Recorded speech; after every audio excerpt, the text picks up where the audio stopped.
Welcome to Local Edition on Time Warner Cable. I'm Steve Swat with the Sacramento Report.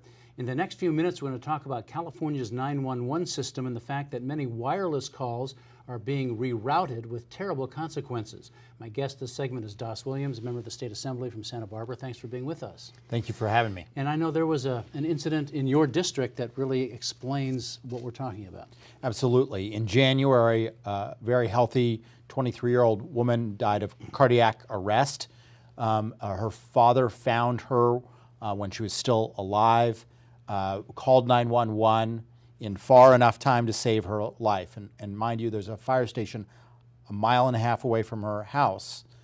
But most wireless calls are picked up by the CHP. So when he called 911 from a cell phone, it went to CHP's dispatch in Ventura. They didn't know the streets as well. This is, 30 miles away. And the cell tower location data was also off. So that cell tower, when they sent a team out, they busted down a door in a house on the other side of Santa Barbara. And in all, it was over a 10-minute delay, and she died because of it. There is technology to, what's it called, routing by empirical data. That's right. That makes sure that the routing goes to the right, public responder. But there's no funding for it. Is that That's right? right. The sad thing is we have the technology to solve this, and a portion of the state, 8% to be exact, of cell towers are optimized where we have routing by empirical data. And your chances of surviving if you live in one of those 8% is much higher. What my proposal is to continue cell tower optimization by empirical data. It is a very small amount of money, and actually Cal OES, the Department of Emergency Services, they received huge awards for the optimization that they were doing, and we think, consider it's an award-winning program, it should be restarted. But funds to restart it are not in the budget. They are not in the budget.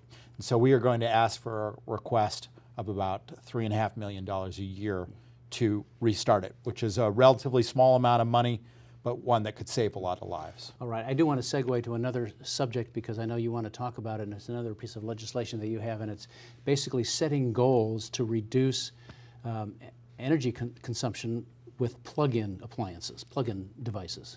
That's right. Even though our appliances are more efficient and our houses are more efficient, we're still using more energy per person. And that, of course, is contributing to global warming.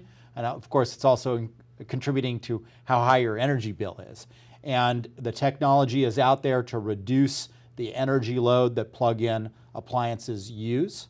We want to include in the yearly report that is already done for the CEC and the PUC, the Public Utilities Commission, a target for plug-in appliances of energy reduction. Just like we do for greenhouse gases, for example. Right. And we've found with other areas, this is a good way and a cheap way to reduce energy usage and, of course, help the environment, but also help our bottom line. Only a few seconds left, though. You do have some major opposition, the major technology firms and associations, whose devices are plug-in. And, I think they're going to be very able to reduce that load, and we've put in a provision that the goal can be adjusted downward if it's not technically feasible. But if it's technically feasible, we want them to use less energy. All right. Das Williams of Santa Barbara, thank you very much for coming by and talking about these two issues. We're going to follow them with interest. Thank you so much. And thanks to our viewers for watching Local Edition on Time Warner Cable.